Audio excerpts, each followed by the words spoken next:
Hi everyone, it's Margaret Manning here and welcome to Mornings with 60 and Me. Today is Tuesday, August 23rd, and welcome. I love to see you all here today. Thank you for taking the time. And, just to remind you, perhaps people that are here for the first time today, this Mornings with 60 and Me is a time for you to get together, have a cup of tea, talk about what's going on in the world, and for you to get to know each other. Leave comments in the section below. Use this as a way to strengthen the community that we already have. We have women in 150 countries all around the world, and it's just wonderful to have a chance to sit down with you and tell you a bit about what's going on in the world and share with you some stories that hopefully will energize and uplift you.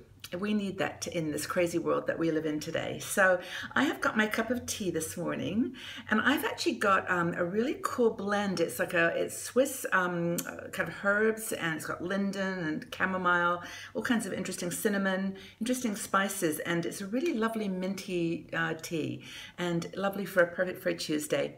So I hope you've got your cup of tea and sit down, relax, and I'll bring you up to speed on what's been going on overnight. Now, in Italy, there was a mini summit yesterday between the three largest countries in the European Union, the three leaders of those European countries. So Angela Merkel from Germany, let's say François Hollande from France, and Matteo Renzi from Italy. They got together to really talk about the future of Europe after the UK decision to leave, after the Brexit referendum. And really, I think the point for them was, as the three largest countries, they got an opportunity to rebuild a new Europe, and as they said, a better Europe, to move forward from the Brexit. And their meeting yesterday was about talking about integrated strategies for security, for terrorism, economy. They have, a lot to do ahead of them, so they wanted to meet and kind of get on the same page. And they need to work on a common platform for lots of important issues. This is an interesting meeting. Angela Merkel is continuing her journey this week to meet with 10 other leaders in 4 different countries, and they are going to be talking with other countries about what their role will be and how Europe can strengthen itself after the UK left. Now, I was listening to some news this morning, though, that was saying this is kind of a tricky subject because although those 3 large countries want a unified Europe, a strong, tight, integrated Europe, there are places a bit like UK, who want a bit looser arrangement, and they want, to sort of have their own decision-making powers in a different way. So there might be more referendums about leaving the European Union from some of these other countries in Eastern Europe, and also some of the Scandinavian countries. So I think it's going to be an interesting year ahead. And of course, in the UK, they're still balancing everything out, trying to get organized around the leadership, particularly of the Labour Party, which is the opposition party at the moment. During the Brexit referendum, Jeremy Corbyn, who led the Labour Party, was very, adamant about leaving. And now he is been challenged by other people in the Labour Party for the leadership role. So today they actually are going to be looking to decide on a new leader. And the way it works in the UK, it's kind of funny. They basically have a group of people. Well, it's a 600 and some thousand, but it's a small group. It's not the whole population that decides on the leader of the Labour Party. It's members of the Labour organisation. And so Jeremy Corbyn's got a very strong foundation in that group, but another gentleman, Owen Smith, is now a young man, 46, who's being put forward as an alternative. Jeremy Corbyn is strong, but Owen Smith has recently had the support of the newly elected the Mayor of London. His name is Sadiq Khan, first Muslim leader of London. So he is the mayor, and he's supporting Owen Smith. So we'll see how that goes. It takes a couple of weeks for all the votes to come in. So mid-September we'll know who is leading the Labour Party into this new world, with Theresa May running the Conservative side. Fascinating times. So anyway, in the US, I have to share, swimmer Ryan Lochte is the fallout from his activities in Rio, where he and his swimming teammates made up a story about being robbed at gunpoint in Rio. Of course, they exaggerated the story. It's all been across the news now, but he has lost 4 sponsorships which for a sports athlete is very significant. Speedo, Ralph Lauren, and a couple of others basically said, you know, the activities that you undertook did not stand with our values as a company, so they are now dropping him. And Speedo is actually giving $50,000 of his salary to, I think it's Save the Children, but it's a children's group in Brazil that helps underprivileged children. So that's good news. Obviously not good news for Ryan Lochte, but you know, it made me think. I mean, we're all flawed human beings. We all make mistakes, and I'm sure all of us have made mistakes in our life. But it just goes to show how one decision, one activity, one exaggeration can just really create havoc in your life. And so I know that as women over 60, we get it. But this is the outcome of that decision, and it's going to continue, I'm sure. Just a quick update on Africa.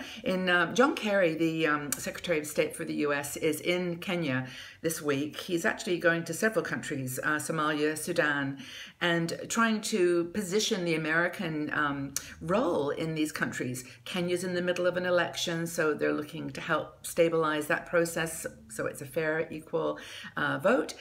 He's going to be giving some troops, I think, to South Sudan. I think 4,000, a protective force it's called, are going to be shared so that they can try to help with the civil unrest in South Sudan. We've reported on this before. But there are some other places in Africa that he's visiting to try to really provide American guidance and leadership. So that's an interesting development there. Now, what else have I got here for you? Oh, this is a good story. This is one that probably some of you will be going, oh, not again. We're doing something about, positivity and what's Margaret on about all the time. But honestly, I just feel that having a positive attitude is the only way we're going to make some changes in this world.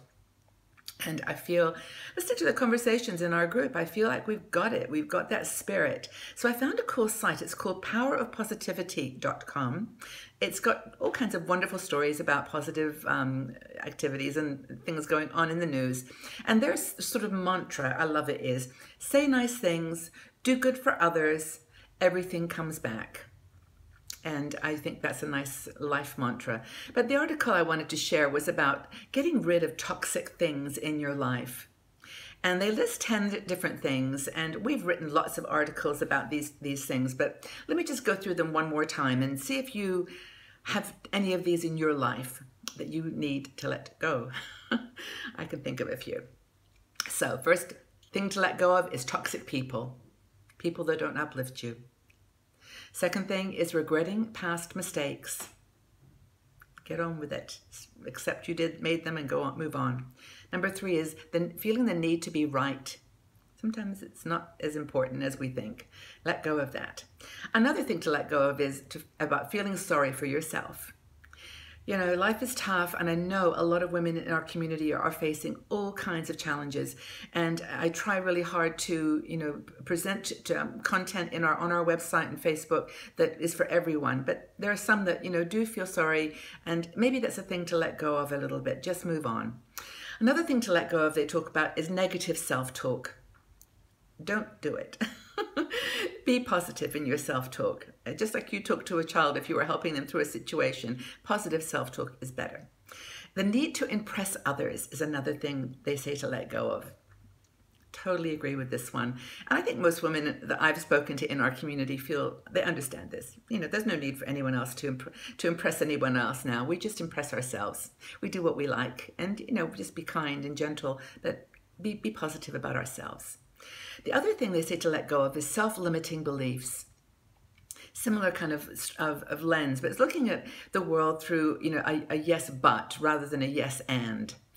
The 8th thing is letting go of the need to please everyone. A little bit like impress, but it's really about pleasing, yes, all the time, doing things for others that they can do themselves. Just trying to make everyone happy all the time. Make yourself happy. And then the 9th one is to give up gossiping and complaining. And this is a hard one because, of course, it's fun to compare our stories to others and gossip, and maybe complaining we can let go. And the 10th thing that this group says, Power Positivity says to let go, is worrying about the future. And, you know, here on Mornings in 60 and Me, we talk all the time about being right here in the now. This is our time this morning, right now. Be in the moment and just give up worrying about the future. It's not, we can't control it. It's going to happen. We just need to make good choices now. And then the other thing, well, there's a couple of other articles here, but I think I want to close soon because I want you to have some time to think about the question I've got for you, because it is around that topic of things to let go in our 60s. There's an article here about that I wanted to share about things to put on and not to put on your face, but I think I'm going to skip that one today, and I'll do it tomorrow because I've got another little story to tell you about face products, and so maybe we can share those things together. So just, you know, whatever you do today, feel good, look good. Now, yesterday I talked about the fact that people have been leaving me quotes. I asked a question the other day, and Donna, a woman in our community, left a really sweet quote, and I just wanted to remind us about it. And that simply is, life is not measured by the number of breaths we take, but by the moments that take our breath away. I love that word, breathtaking. You know, when I think about a visual, like when I was in Italy, I saw so many places that were breathtaking. They just took my breath away, how beautiful they were. And some people I met, just how beautiful that these people were. And they take your breath away. They make you stop and think how lucky we are. So I love that quote, Donna. Thank you so much for that. It's really, really precious. Now, I'm going to say to you again, if you love this Mornings with 60 and Me, I love doing them for you, but if you love it and you want to be here every day, just go to 60andme.com/mornings and just register there, and we'll send you the news alert when the news is released first. So thank you again for your support here. And thanks for being here today. I really do appreciate it. I want to leave you with a question that hopefully you go back and think, maybe rewind the questions about what you should let go in your life. And I would just like to ask you, what is something that you want to let go in your life? Leave your comments in the section below. Talk to each other. Like other comments. Leave your thoughts if you think you can help someone, if you've made that decision and you can help them to go forward themselves. Let's use this time to have a conversation today. And so the question again is, what is something that you want to let go in your life? Okay, everyone, well, have a really wonderful Tuesday. I hope you have a great day. And I'll see you all back here tomorrow for Mornings with 60 and Me. Take care, everyone. Bye for now.